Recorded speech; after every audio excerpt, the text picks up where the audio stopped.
Thank you for joining us today. My name is Claire Petracki, and I'm with Brown County Public Health. This is the fourth media briefing we're holding as part of Brown County Public Health's collaboration with our local healthcare systems, Advocate Aurora Health, Aurora Bay Medical Center, Bellin Health Systems, Prevea Health, HSHS St. Vincent's, and St. Vincent's Health. We're also working collaboratively with Oneida Nation Public Health and De Pere Public Health. Before we start today, on behalf of all of us involved in these briefings, we want to take a moment on this Veterans Day to say thank you to all those who have served our country and to those currently serving. We appreciate your service. If you know a veteran, please take a moment today to reach out and say thank you. Over the past month on these briefings, you've heard from frontline workers, patients, families, behavioral health specialists, and others who talked about the very real and personal impacts of COVID-19. Today, we're going to talk about the upcoming holidays and the need for new ways to do the holidays. We'll hear about the changing ways people are becoming exposed to and contracting COVID-19. You'll hear from a frontline worker and learn what she's experiencing and how she's approaching the holidays a bit differently this year. You will also hear a heartbreaking firsthand story of how even a simple family gathering can have devastating consequences. Lastly, we will have two behavioral health specialists to help coach you through those tough conversations you'll need to have with family and friends this holiday season, as well as how to deal with the grief many are feeling from having to do things differently at a time when we're used to gathering together. Before we go to our first speaker, I'd like to provide you with a brief overview of the current status of COVID-19 in Brown County. Today, we have a total of 18,136 positive confirmed cases. That's an increase of 551 over yesterday. We're sitting at a total of 97 deaths. That's an increase of 4 over yesterday. Out of isolation, we have 15,534 individuals, which is an increase of 319. As always, you can find an updated dashboard online daily. That's at www.stayhealthybc.com. You can also check the DHS website for current information. As you can clearly see from the information shared, we continue to have a rapidly increasing cases of COVID-19 in our community. One of the interesting things about the pandemic is the changing nature and ways people are becoming exposed to and infected with COVID. Someone who has seen this firsthand is Sarah Lawrenson. She's a De Pere public health nurse. She's been a contact tracer since March, very early on in the pandemic. Today, she's joining us to talk about her experiences. Sarah, thank you for joining us today. Thank you. I first want to ask you, Sarah, about how things have changed since very early on in the pandemic until now, and how people are becoming infected. Can you talk a little bit about the trends that you saw in March and the trends that you see right now? Yep. Thank you again for allowing me this opportunity to talk about my experience as a public health nurse. Again, I'm a nurse for the city of De Pere. I've been on the front lines for public health since the beginning, and thinking back to the beginning of the pandemic, it seems like a lifetime ago. And I really can say I never thought I would see where we're at today with our surging cases. And when I talk about the beginning of the pandemic, I'm really, talking about my experiences about March through May. In the beginning, we just weren't seeing as many cases. A lot of the cases that we were seeing, they were people that were going to work. We were seeing a lot of people get tested and a lot of negative tests, so not as many positive cases, but they were going to work, and we're working with those employers on. So we were really spending a lot of time with employers, educating them and helping them with their mitigation plans, and really helping them implement different strategies that they could protect their workforce and keep their workforce healthy. And I would say the majority of cases, again, they were getting acquiring the virus at their places of employment. We just were not, and some travel, but we just weren't seeing the surge in cases like we are now because people were staying home. I know we had the safer at home order, but I think there was just an abundance of caution then. There was, people were really cautious, not wanting to go out. They were just more mindful, and I really think that made a huge difference in people acquiring the virus. And now, fast forward to now, we can't keep up. I'd say from August to current, I mean, we're seeing an increase in cases because people are getting together.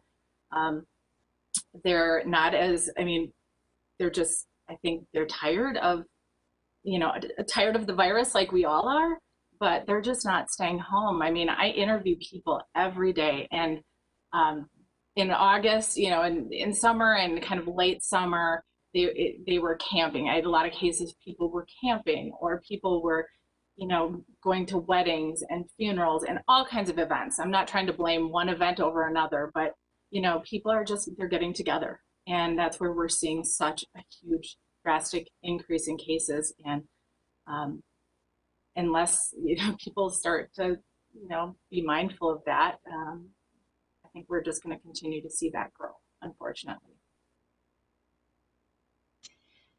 What other things stand out to you, Sarah, as you do your work, things that you think people should know? Well, something that has stood out to me throughout this pandemic, from the beginning to now, is that there's no rhyme or reason to this virus. I'm always surprised at the varying symptoms and the severity levels that people experience. Again, I interview people every day, and I hear new things all of the time. I have people in the same household that you'll have one person that might not have any symptoms, then another person that has, mild symptoms, and another person that could have the worst symptoms or end up in the hospital.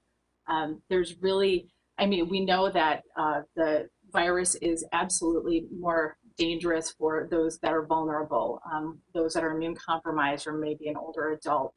But this virus does not discriminate. I've dealt with from baby to elderly. Every age, gender, race, ethnicity, it does not discriminate, and you don't know how it's going to affect you. And unfortunately, you have people that assume that because they think they're young, relatively young or healthy, that they're going to weather it just fine, and you don't know that. I really want people to realize that, if you think that, you are going to acquire the virus and be just fine, that's like playing roulette with your health, because you don't know that. You may be that person that just has mild symptoms or no symptoms at all, but you could also be that person that ends up in the hospital on a ventilator or worse. And again, I have people ask me, what can they expect now that they have the virus, or, share their different stories. And there's no rhyme or reason. This virus affects people differently, and you can't determine if you're going to be that person that has poor outcomes because of acquiring this virus. As we head into the holidays, and also deer hunting season is upon us, which is a holiday for many, what advice would you have for people based on what you know today, Sarah? From what I know today, what I can't emphasize enough is, if you are sick at all, or if you are told you're a close contact, please stay home. Be mindful and thoughtful of others, and look at the well-being of those people that you're going to be getting it together with. Most, if not all of us, have somebody in our close family or friend circle that may be vulnerable to this virus, may be susceptible to acquiring it, and may have poor outcomes if they do acquire it. Think of them and their well-being. You might get it and be fine, but you can transmit this virus without any symptoms. But we also have those people, and I interview them all the time, that tell me that they just thought they just had a cold, or they were just having allergies. and yet it was COVID, and they still went out, not realizing it was COVID, but just thinking it was something that they normally deal with. And you know, they end up going out and being with others and transmitting it to other people. And I have talked to people, some really sad stories, and a few that I can think of in particular, where somebody gave the virus to a loved one, an older adult, and they did not have good outcomes as a result. And I know personally, I couldn't live with that regret. So as we go into the holidays, just please be mindful and thoughtful of those other people and their well-being. And please, stay home if you're sick, please. And I also really want people to know and realize how hard public health is working to just protect the health of our community, and really, and we're really trying to control and stop the spread of this virus. And it takes all of us. It's going to take our community to really be able to do that and to achieve that goal. So, please, from public health, we're asking for everyone to be mindful of this. So thank you again for having me. I really appreciate it. Thank you so much, Sarah, and thank you for all the work that you're doing. It's very, very important for our community. Thank you. I appreciate it. Stay healthy. Someone who sees the impact of those rising numbers on a daily basis is Lisa Michalski, a food services assistant at Aurora Bay Medical Center. She's fighting the pandemic on the front lines and helping to maintain a safe environment for the patients she's delivering meals for. While away from work, she believes the same rituals taking place in a hospital setting are important to maintain while at home.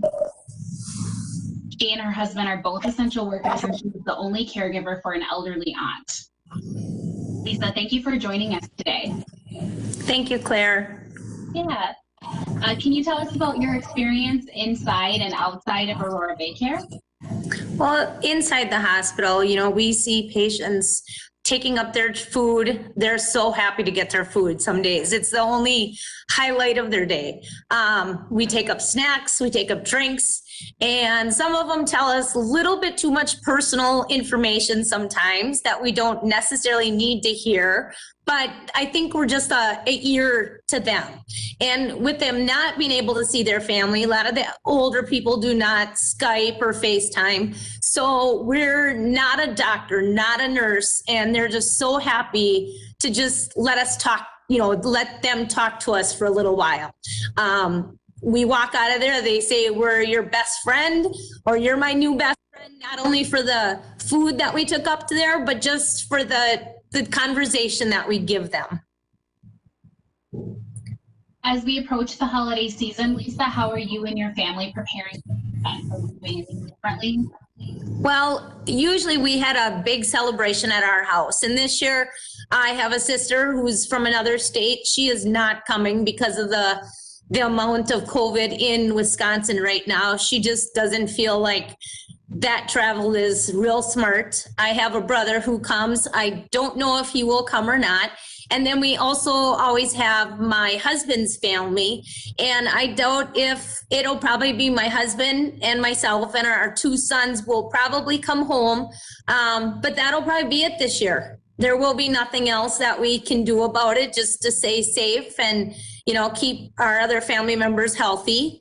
And my aunt, my husband's actually cooking while I'm at work, and then we'll package up some food and we'll take it over by her. And that's what the holiday will be this year. And as far as Christmas, it may be the same thing also. Does it feel good to know that you're helping patients in more than one way with nutritious meals and a conversation? It does. It's if they can't have their family, I guess we're a slight substitute for family. And again, we're not a doctor or a nurse, so they're very happy to see us. Lisa, do you have any advice based on your experiences?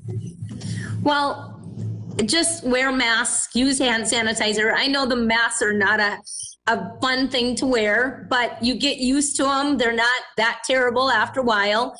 And if you're having a bad hair day, people can't see you as well as they can otherwise. And just, just wear them. I know they're not fun, but it will help in the long run, and just be smart and carry it out throughout your days, and just keep on being safe. Why is it important for you to keep your Thanksgiving plans small this year? Well, we have family members that have health issues, and I would feel horrible if, not knowing that I carried it or that I could possibly have it, and give it to one of them, and I might be able to fight it, but they would not. So that way, and just, it's not worth it. We'll see them again down the road. Thank you so much, Lisa. Is there anything else you'd like to add today? No, just keep wearing masks and sanitizer. I've used more hand sanitizer in the last couple of months than I ever did in my life, but I'm going to keep using it. So thank you so much. We appreciate you sharing your story and all the work that you do at Aurora Baycare. Thank you, Claire. We know it's hard for people not to get together with loved ones and family when there are major holidays and life events. And our next speaker, Heather Hoosley, has experienced firsthand the heartbreak that can happen when someone develops COVID-19 from a gathering of family and friends, even with the best of intentions. Heather's only sister, Heidi, passed away from COVID in September, just 19 days after a funeral was held for Heather and Heidi's mother.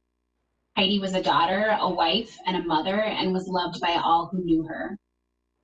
Heather was not only grieving the loss of her mother, but then her sister, while she herself was dealing with COVID-19. Heather, we're so sorry for your losses, and we can't thank you enough for joining us today and sharing your story and your message. Can you tell us a little bit about what happened? Yeah, I just wanted to say thank you for having me on, and I also want to say, before I forget, to say thank you to all the people that were there for her, because we couldn't. And sorry, I'm a crier. It just began with us having my mom pass away. We had a traditional funeral. The funeral home director said we have CDC guidelines, it should be just fine. What ended up happening is I got it, my sister, my brother-in-law, and many others did as well from the funeral. My sister began having symptoms 4 days after. It was a horrible cough, and I just had the cough and the headache and the taste and smell. But her cough was absolutely horrendous. After 3 days of that, it was so bad that she had to go to the hospital. She really didn't want to go. She said that if she wouldn't come home. Sorry. But she was in the hospital for 2 days on oxygen. Then it was finally the decision to intubate her, and the doctors told her to call us and say her goodbyes. And looking back, I'm really glad she went to the hospital, otherwise we wouldn't have been able to say goodbye. And it was me and my brother-in-law and her son, and we all got to say goodbye, which was so hard because we didn't get to be there. Sorry. And so that remains in my heart always. And then they intubated her, and after a few days, the doctor said that there wouldn't be any change. And so we honored Heidi's wishes, and she didn't want to be hooked up to any machines. And since both he and I had COVID, we couldn't be in the room with her. So the nurses were there, and they were holding her hand, and we couldn't. And sorry. They did show an iPad so I could tell her how much I loved her, and everybody else did, and how we'd take care of her son. Sorry. And tell her how much she was loved. I've never felt that kind of pain, and then having my mom not here. Afterwards, though, we didn't have a traditional funeral. We chose a COVID-style funeral or celebration of life, and it was the best thing we could have done. It was a 3-day event at the high school she taught at, Bayport, and it was just all memorabilia of her, and students and people could come there and drop off letters and memorabilia and anything they wanted. And it was so perfect because actually we got to know Heidi even on a different level because everybody shared so many stories. So it's all about reinventing and rethinking what's going on and how you do things traditionally, I think. And yeah, it was just a great way to celebrate her life. Yeah. Thank you so much Yeah. for sharing that with us, Heather. And you're still You're dealing with the health impacts of COVID today, right? I just still have the headaches are just, that was really bad. And I still can't smell. I smell this fire burning smell and it hasn't gone away. It's very weird. So that's what I have. Yeah. But yeah. Yes, Heather, that's what I have. what would you like people to know about this pandemic and what they should be doing? I'd especially like to go back to celebrations, holidays. I'd like people to choose survival over tradition because it's just an example. Our whole family, everybody could have gone. We were just lucky enough to stay. Just being creative in how you do your celebrations, like we did our funeral, our celebration, using Zoom and phone calls and even doing like handmade gifts and sending those, just being creative. And I just want to beg everybody to wear a mask because, yeah, I wish my sister could be here. And yeah, and holidays, choosing that survival, you'll get to spend holidays with her where I'll never get to do that again. So I just want everybody to wear a mask. So yeah, that's what I have to say. Heather, thank you so much. We are so appreciative that you agreed to join us today, and we want you to know that we're so very sorry for your losses. What you shared today was so impactful, and we hope that it will save lives. I hope so too. Thank you. We hope that what you're hearing today will make you pause and think about what you're doing during the upcoming holiday season. That means many of us will have to have difficult conversations with family and friends. It's hard to say that we won't be having a big holiday gathering this year, instead opting for something small within our household. Hunters who make the decision to keep their hunting parties smaller than usual, even though that's a yearly thing that everyone looks forward to, we know these can be difficult conversations to have with families and friends. We also know this can cause a sense of grief or a loss because of what we will be missing or who we will be missing at that gathering. We've asked 2 local behavioral health experts to join us today to talk about that. Charles Latour is a board-certified behavioral health counselor with Bellin Health. Charles helps his patients focus on personal resilience, well-being, and the ability to increase emotional self-regulation. Also joining us today is Lisa Tutsky. Lisa is a licensed marriage and family therapist for Prevea Health, working with both children and adults, specializing in individual, couple, and family therapy. Thank you both for joining us today. Thank you for having us. I'm going to start by asking both of you this question. If someone wants to do the right thing and maybe not join their friends at deer camp this year or not have a big family gathering at their home, how do you broach the subject with family and friends? What kinds of words or phrases should they use when discussing this or bringing this up? You know, my first thought of that is I think it's important for people to understand that it is okay to use their voice to speak their needs. So using I statements can be really helpful. Stating what you need in the form of I don't plan to attend, or I don't think it's a good idea.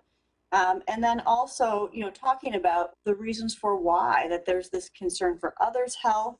It's not just about concern for one's own health, it's concern for other people's health as well. And also stressing to family and friends that this is not permanent, this is just temporary, this is for this year.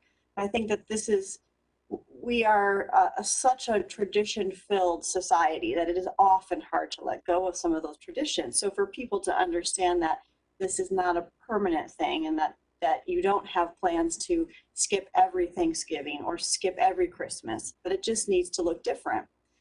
When speaking with children, you know, for young children, this may be especially difficult because they are used to those traditions. So talking to children about the importance of making sure that we make decisions to keep others safe as well as ourselves, and then having some discussion with children about, you know, what kinds of traditions what kinds of things have they valued the most, or do they like the most? And then how can you still do those things? And being creative and coming up with, you know, some ideas to make it still feel like the holiday, but while also being safe. Thank you, Lisa. Charles, do you have any thoughts? Yes, I do. Before I even jump into them, though, Lisa and I go back a little bit in our work together. I certainly have always agreed and thought highly of the things that she has had to say, and certainly what she just laid out is no exception to that. So I echo what she had said. But before I even jump into some of my comments with it, the comments that have already been made by Sarah, Lisa, and Heather are instrumental in this. And Heather, I give you a ton of credit, incredible strength to capture what you did and share your story. Your concept of this is about survival, not just tradition, I think goes a tremendously long way in being able to talk about what is important. This isn't about a right or wrong. I think if we get a more global mentality, this is about what's most healthy, what's most helpful, what's most important. And the idea that I think as Lisa was highlighting, look, this is right now a time of year, but if the Masters golf tournament can start tomorrow rather than April, we can change things. This doesn't have to be today. Lisa used the word temporary. This is something that we are going to be able to do. It's just not today. And let's choose being healthy, being our best for each other, with each other, to do this another time. It doesn't mean we have to do this today for us to be together. The other thing I really want to come back to that Heather highlighted, and I want to talk about that a little bit more, is she used the concept of that in some ways, this is a test of how we think about things. I look at it as we are all in the midst of a challenge of creativity. How can we still get together and be as close together, although being somewhat separated in how we go about it? This challenge of creativity to be our best and be together and still be safe. Here's what people have told me, and I think some of our earlier speakers have mentioned it in one way or another, but this is the prevailing thought. I hate the idea of getting it, the virus, but I hate even more the idea of giving it to somebody else. So that's why safety has to prevail. The vision of how we're all going to take care of ourselves, that is what's going to get us to the next time we get to celebrate these holidays and get us through this time period. We all have to do it together. So thank you, Claire. Thank you. How should we deal with those who insist on hosting large gatherings? It might be easy to say we're not attending, but there's also concern about causing a division in the family or among friends. How can we avoid this from happening? Well, I think similarly to what we're saying is that I think the idea is we want to be able to have opportunities to be together. And if we could scale them down, what I've seen families already planning to do, they've already done it, whether for weddings, birthday parties, and so forth. It's kind of do it in stages. We're going to have some people at this time, some people here. I've seen people already make arrangements to do some Zoom or FaceTime connectedness, or we'll have some for cocktails at the beginning, not literally cocktails, but the idea of a pre-dinner, then another group over for a dessert. But the ability to be able to do it in stages rather than one large event is what I've found people have had the best game plan for. And look at everything that we do as a blessing, that anytime we have to get together, this is what it's all about, even if it isn't in the traditional sense that we have done it in the past. Yeah, and I would echo what Charles has said. You know, this is a time to be creative. And so people's feelings may be hurt, or they may be upset or angry that somebody is not coming to an event. That doesn't mean that we should change our minds. We get to hold the beliefs and protect ourselves, but also protect others. And in working with the family members, when we say, no, we're not going to attend, making some suggestions about what we may be willing to do. You know, it doesn't need to just be a hard no. It can be, no, I'm not comfortable coming, but I would love to FaceTime with you while we're there. Or I would love to send, you know, the dinner or the meal or the dessert that I always make. You know, that there's still ways to do that. So offering some of those solutions, it's not just a no. And Claire, if I could say one additional thing with that, dovetailing, I think Lisa makes a great point. I think the idea that I've seen people be able to a birthday party still send a gift along, or flowers, or a pie, or something they had specially made that they usually would like to bring, I think is a great way to be able to do it. But to me, the mentality that it all comes down to is that for most people, what they've struggled with as I've talked with them is this idea that, but I don't want to do this to them. I don't want to hurt them. I don't want them to feel this. And that the mentality has to be, we're doing this for you rather than to you. That this is a for rather than to. And that's really how people reframe it to be more comfortable with the decision that they've made, that this is for everybody's benefit, not just me turning you down. So that simple psychological reframing is instrumental in being able to be more comfortable with your decision and how effectively you communicate it. So thank you for letting me add that in, Claire. Yeah, of course. Yeah.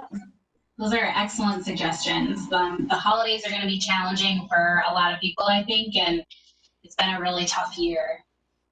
In addition to being stressful, there's a sense of grief by many people over missing the usual things, whether it's birthday parties, like Charles just mentioned, the holidays, or even a vacation that had to be canceled or postponed. What advice do you guys have for people who are feeling sad or even grief about missing events or gatherings with families and friends?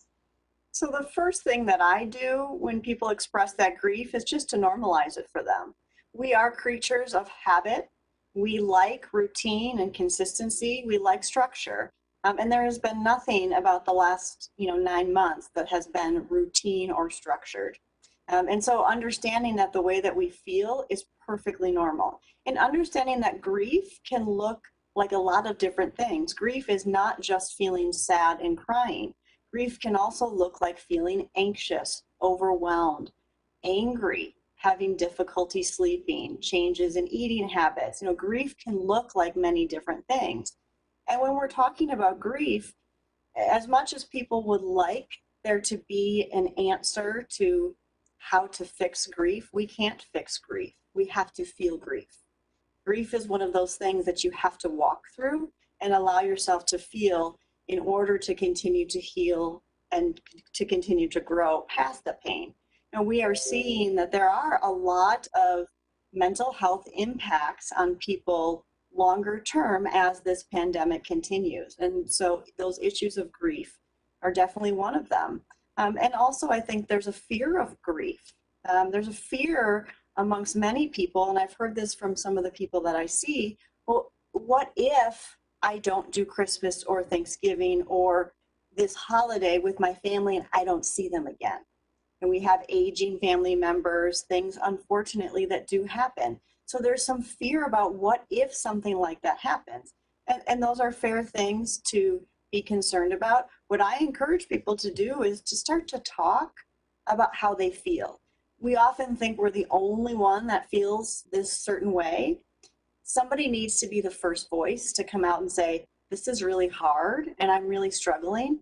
Once one person does that, that opens the door for other people, and we can have some really good healing conversations. Yeah, I think Lisa really made some great comments in there, and I'd echo those. The way I kind of like to look at this is in grief and the experience, depending on the loss and so forth, so many different emotions can come out, show up, but the key is to be able to communicate around it And for people to understand that, one, if there was a behavior that seemed inconsistent for this person, you have a greater understanding of what that is. But the coming together over it, that we're all in this together. I was feeling the same thing, but I was afraid to say it. I wasn't sure. Someone has to break that impasse to get through it. And ultimately, at the end of the day, if we could have this attitude about meaning, what does this meaning provide for us and a path forward?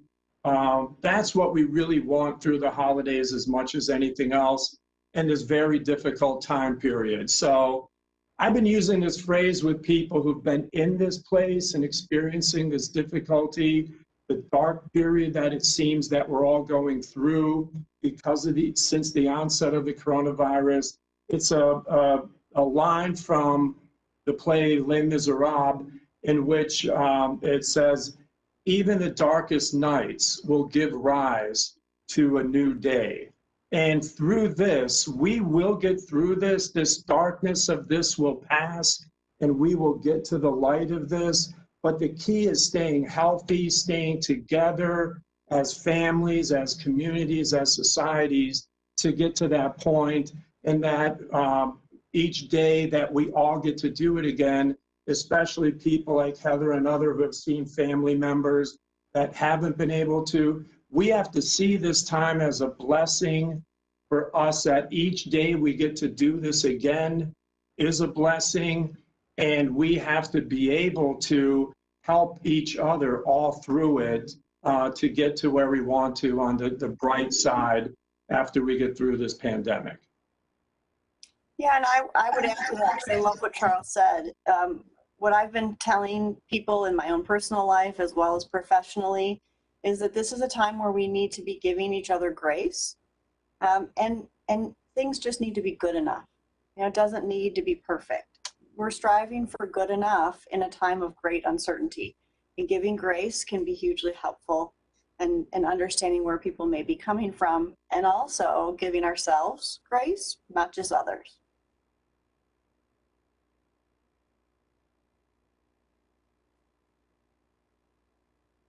They're great tips. Thank you both so much for joining us today and for all of the advice and the suggestions. I'm always so impressed by how heartfelt and thoughtful our speakers have been as we tackle different subjects throughout this series. We really hope it gets people to think about their individual actions and how they will impact our community as a whole. What we do today, including masking, physical distancing, hand washing, avoiding gatherings, will impact what happens in our community tomorrow and in the future. Before we go to Q&A, I just want to let everyone know that our next media briefing will take place on Wednesday, November 18th. We will resume at our 11 a.m. time slot. More details will be provided closer to that date. I will now open it up for questions. If you could please state your name, the media outlet you are reporting from, and who the question is directed towards. Hi, Claire. This is Brian at Fox 11 calling.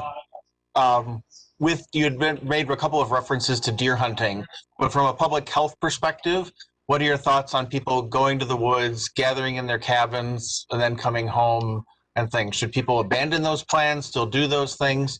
So from a public health perspective, what are your thoughts about deer hunting? Hello. Yeah, so that's a great question. Again, any type of gathering, whether it's deer hunting, a birthday party, a wedding, a funeral, some level of risk. So we're just asking everyone in the community to determine that level based on their unique situation and make decisions accordingly. But again, any gathering outside of your immediate household or the individuals that you live with is going to pose some level of risk of continuing to spread COVID-19 in our community. And then related to that, the following week, a lot of college students will be coming home and some will be staying through January. Do you have concerns about how college students coming home is going to could exacerbate community spread? Again, you know, just evaluating everyone's individual situation. It's hard to make a blanket statement about everyone coming home, but I will say if you are coming home, there are things you can do or steps you could take, like quarantining, washing your hands, not sharing the same bathroom, making sure you monitor your actions and your symptoms when you come home. And if you do start to feel sick, or you do, develop symptoms at any point, that you have the resources and know the appropriate next steps to take by isolating yourself from the rest of your family. Great, thank you.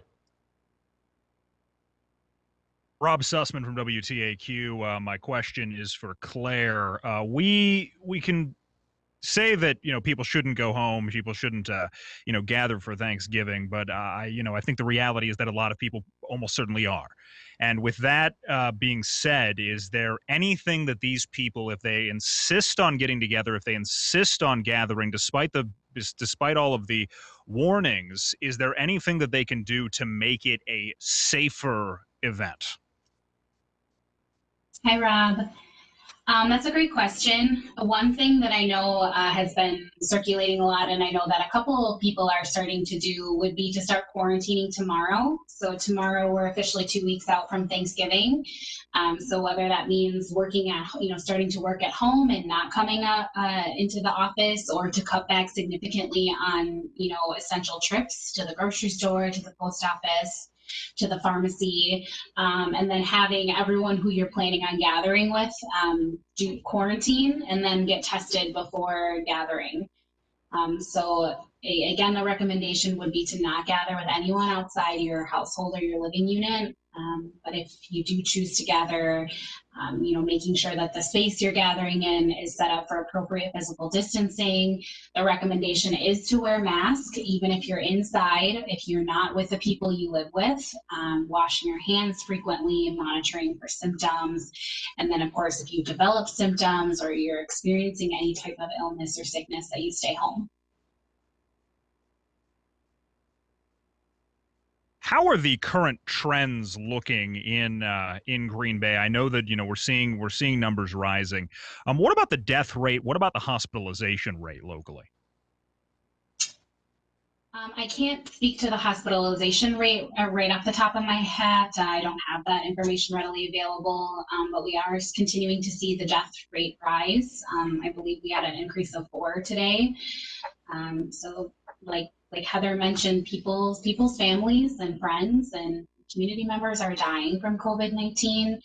And our goal always has been, and will continue to be, to slow the spread so that we can prevent further deaths from happening in the community.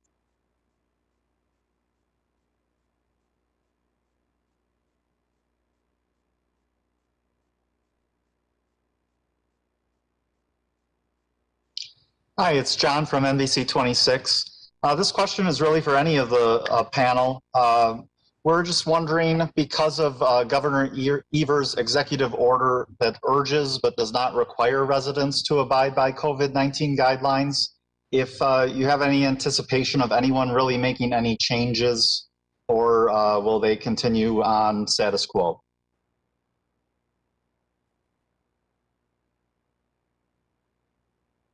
I can take that one. Again, we're hoping that, a combination of Governor Evers' orders, our public health alerts, the Faces of COVID briefing series that we've been hosting, Heather's personal story that took tremendous strength and effort to come on here and share publicly what she's been going through. It's a very private situation. We'll hopefully get a few folks to either change or alter their plans a little bit for the upcoming gatherings. I think I saw somewhere this morning we're about 10 weeks out from Christmas, so 10 weeks now could look very differently if we all change our behaviors and really evaluate and look at our individual actions and how they impact the community. 10 weeks from now could look significantly better. 10 weeks from now could look significantly worse. So I think more so than the governor or public health or some figure of authority telling people what they recommend, I would hope that individuals can look at Heather and her story and what happened to her family and make changes accordingly to help save lives.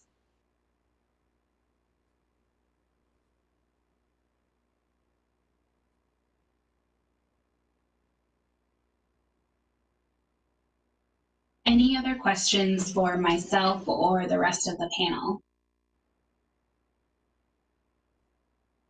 Yes, Rob Sussman from WTAQ with one more. Claire, how is contact tracing going locally? I actually might toss that one to Sarah, Rob, if you don't mind. Sarah, do you want to talk about your experiences recently? Absolutely. So contact tracing right now has been really difficult. We're really struggling keeping up because we have such a surge in cases. I can speak for De Pere, and we have a very small staff. I mean, we have, I want to say maybe 3 people that we're doing contact tracing. And when I say contact tracing, it's starting from with the index case and reaching out to them, following through with their case, and trying to get their contacts too.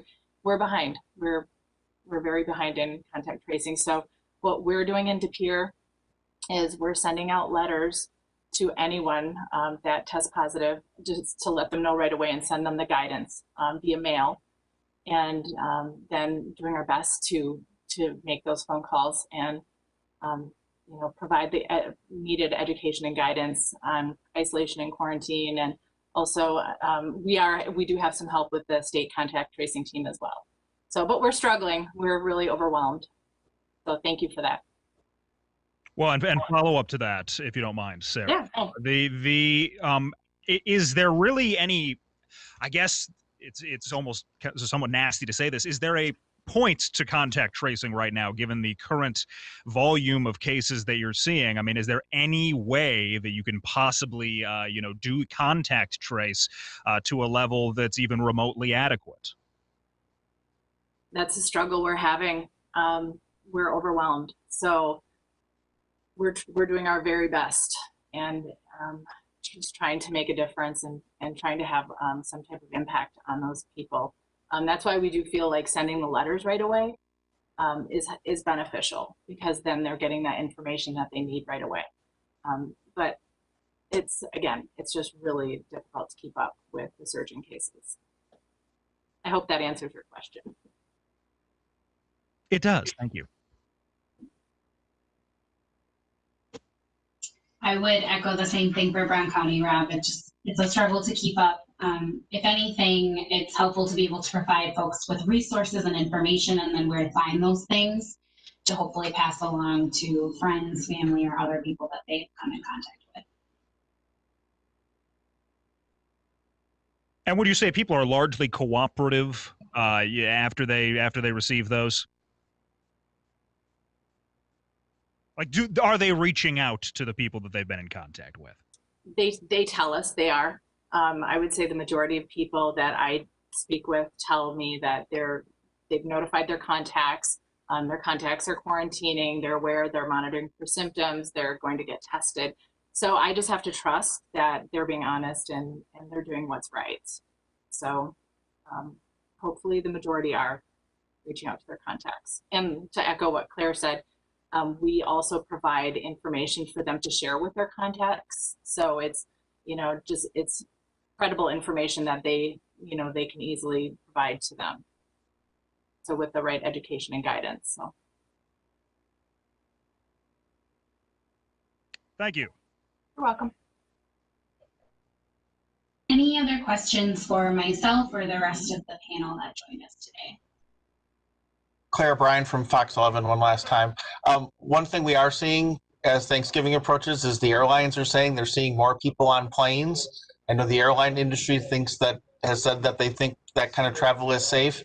Do you have any thoughts in terms of the airlines or travel or planes and, it's longer distances, all that kind of thing? Is there anything on thoughts in terms of, Christmas, and obviously Christmas you said is 10 weeks away, but Thanksgiving is one of those big air travel weekends and that seems to be ramping up. Any thoughts in those regard? Yeah, that's a great question. Again, we're asking individuals to assess their own personal situation. So if you are experiencing symptoms, or like Sarah said, someone called you and said, hey, I tested positive and you were a close contact, assessing your own unique situation and making decisions based on that.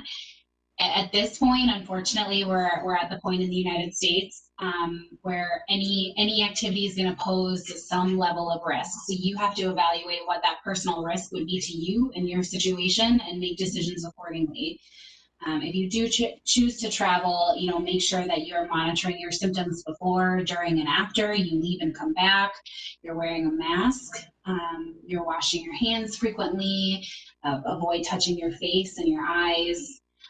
Trying to physically distance as much as possible in the airport, and then continuing to wear your mask throughout your flight, which I think airlines are doing a fairly good job of that. But it's all about personal risk at this point, and then making the decision, kind of like Heather alluded to earlier, and I think Charles as well. It's about survival, not tradition. So if you're feeling sick, if you're feeling symptoms, or you've been in close contact, unfortunately canceling plans or altering plans this year and looking forward to next year. Thank you.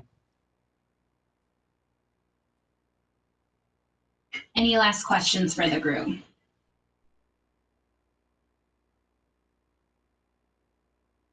All right, well, thank you so much for joining us today, everyone. Thank you again to Charles, Lisa, Heather, and Sarah for joining us. We really appreciate you taking the time out of your day to talk to us today.